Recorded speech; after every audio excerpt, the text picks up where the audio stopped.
नमस्कार. आज आहे पितृपक्ष. जेवण ठेवायचं आहे सासू सासऱ्यांना. जर आपण आता काही म्हणतात की काय असं जेवण ठेवून पोचतं नाही पोचतं, प्रत्येकाचे मतं असतात. किंवा आत्ताची पिढी सगळीच म्हणत नाही मी. आता माझा मुलगा, मला अळूची पानं मिळाली नाहीत. आता म्हटलं वडी नाही गं मम्मी, म्हटलं अरे अळूची पानं नाही मिळाली, त्याने अळूची वडी मागवली.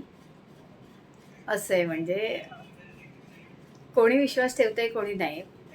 जर आपण देव मानतोय तर आपल्याला हेही मानणं गरजेचं आहे. देव नाही दिसत तर हेही नाही दिसतोय, म्हणजे हे आपल्याला मानणं जरुरी. देवही आपल्याला दिसत नाही आहे, पण आपण त्याला हे सगळं करून फक्त मनाला शांती मिळते.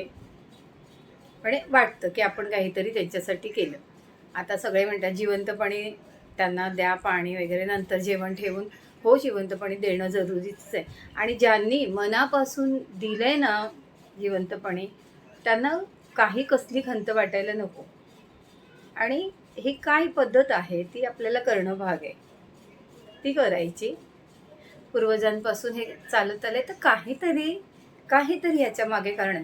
मी तर म्हणेल एकच कारण, की त्यांची आपण वर्षातून एकदा आठवण काढतो त्यांच्यासाठी. म्हणजे आपल्याला चांगल्या वाईट जे काही त्यांच्याबद्दलच्या आठवणी आहेत ना, त्या आपल्याला आजच्या दिवसाला येतात. आणि तुम्हाला सांगते, नमस्कार करताना जे ताट भरलं आणि त्यानंतर नमस्कार केला मी, तर मला दोघंही अगदी आमची डोळ्यासमोर आहे.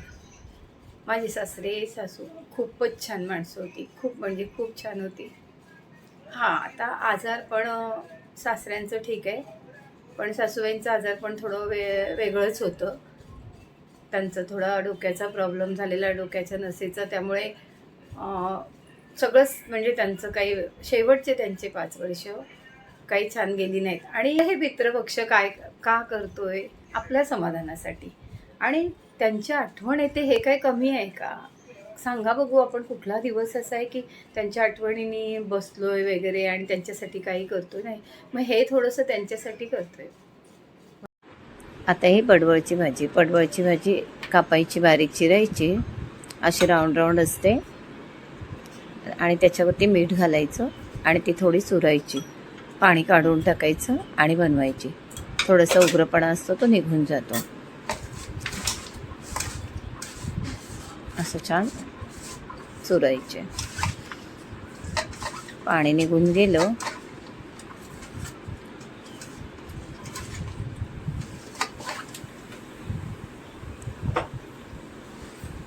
दाबायचे.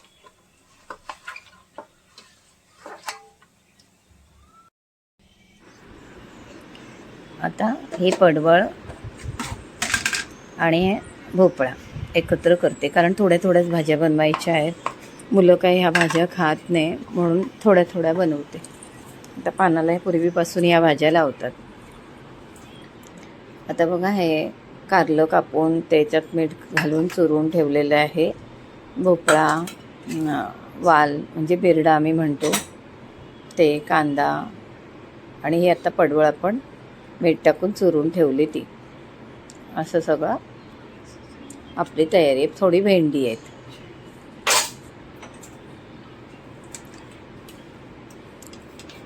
अशा सगळ्या थोड्या थोड्या भाज्या आहेत. आपण कढईतून फटाफट काढून घ्यायच्या.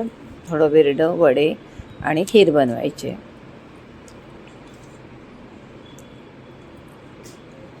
आता कढई ठेवली, त्याच्यामध्ये थोडं तेल घातलं.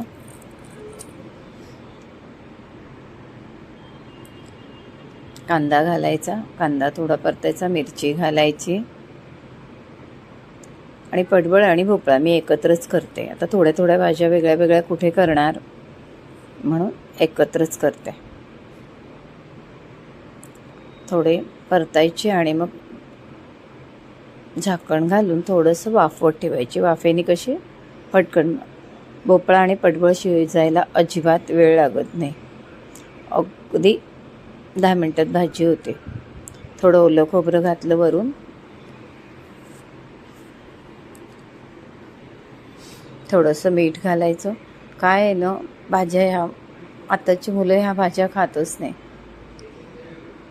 त्यामुळे खूप थोड्या थोड्या बनवायला लागतात. आणि आज हे सगळं करावंच लागतं. आता बिरड्याची तयारी केली. टोप ठेवला, तेल घातलं, त्याच्यामध्ये कांदा घातला, कांद्यामध्ये तिखट घातलं आहे,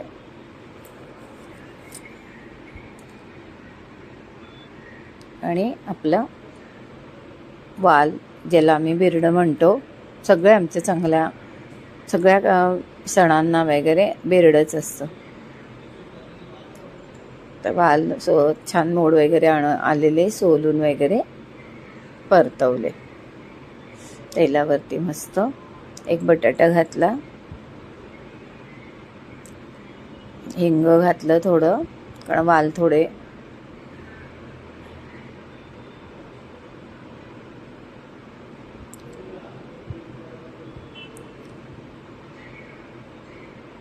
मस्त छान आपलं बिरडं झालं. आणि हा कोकणी मसाला तुम्हाला माहीत असेल, कोकणी मसाला, नाहीतर कोकणी मसाल्याची मी व्हिडिओ टाकलेली आहे. अशी मस्त आपली वालाची भाजी झाली. छान पाणी घालायचं वड्यांबरोबर खायला. खीर, वालाची भाजी आणि हे सगळ्या भाज्या. थोडा टोमॅटो घातला, परतवली.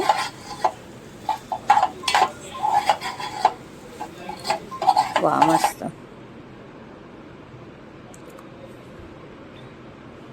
हे आपलं झालं बिरडं तयार.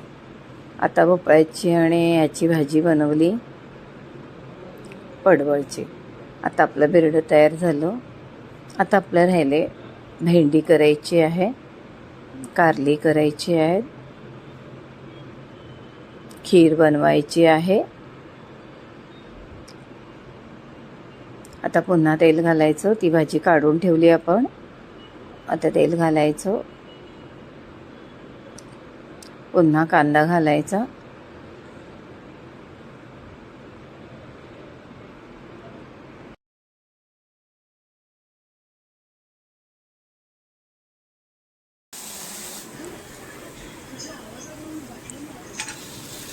आता भेंडी आणि मिरची घालायची, ती छान परतायची, की आपली भेंड्याची भाजी झाली.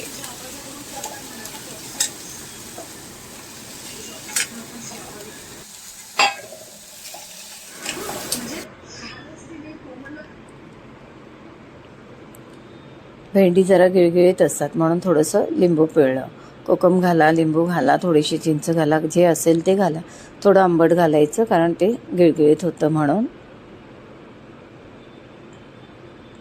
थोडं झाकण ठेवायचं, वाफ काढायची. झाली आपली भेंड्याची भाजी तयार. आता पुन्हा तेल घालायचं,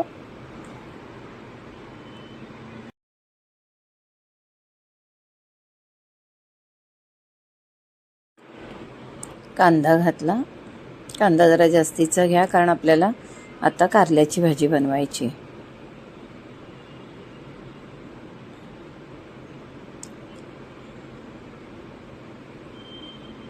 थोडी मिरची घेतली आणि आता कारली घालूया. आणि अगदी छान हळूहळू परतू द्या. त्यांना काही गॅस कमी करायचा, झाकण वगैरे काही ठेवायचं नाही. ती अशी थोडी मुरली पाहिजेत. आणि आरामशीर ठेवून द्यायचं, सावकाश होऊ द्यात.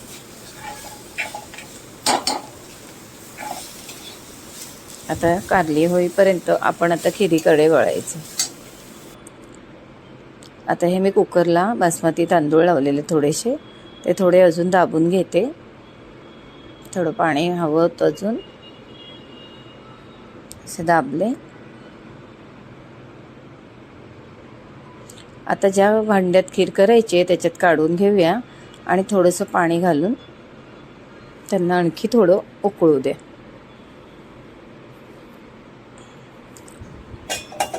थोडेसे उकळले, थोडेसे दाबून घ्यायचे. आता छान झाले आपले.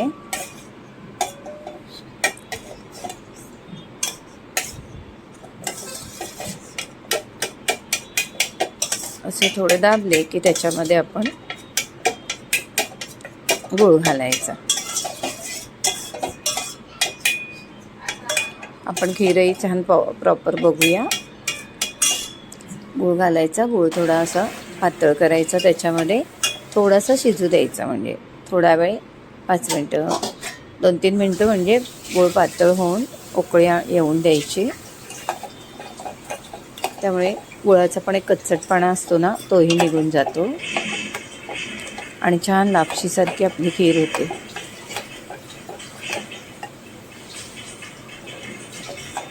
गूळ पातळ झाला, छान उकळी आली की काय तुम्हाला ड्रायफ्रूट टाकायचे असतील ते टाका.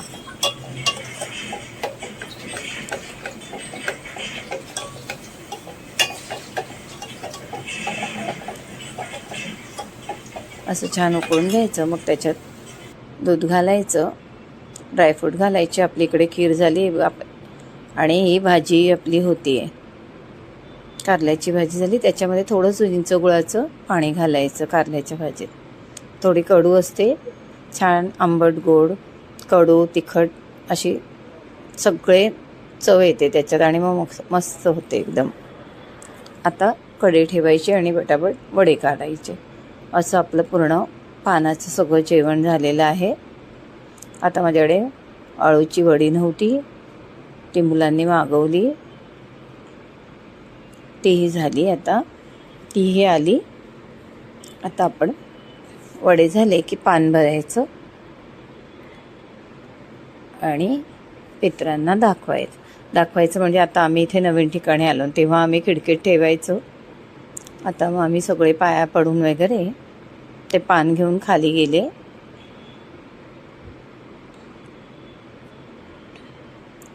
आणि ठेवून आले. जाताना पाणी न्यायचं,